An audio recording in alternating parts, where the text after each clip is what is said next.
হয়েছে তুমি?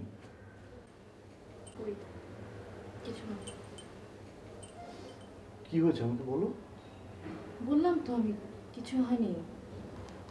তাহলে মন খারাপ করে বসে আছো কেন? হ্যাঁ, তোমার সংসারে কি আমি মন খারাপ করার অধিকার নেই?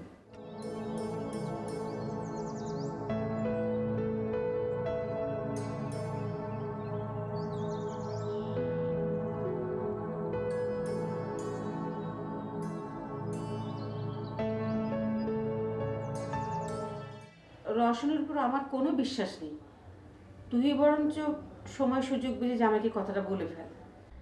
আমি চেষ্টা করছি মা, কিন্তু আজকালকার মধ্যে একটু সুযোগ বুঝে কথাটা বল। পারছি না মা, আমি কিভাবে বলবো বলো? তোর বাবা তো বলছিল যে অফিসে বলবে তাকে যেন ঢাকার বাইরে কোথাও বদলি করে দেয়। এটা কি বলো তুমি? এটা কোনো কথা? হ্যাঁ, আমিও মানা করেছি। এত চিন্তা করো না তো মা, যা হবার হবে। কি কথা বলছিলে? হ্যাঁ, মার সাথে। আমাকে দিতে, আমি কথা বলতাম। ধরিয়ে দেবো? হ্যাঁ থাক, এখন লাগবে না।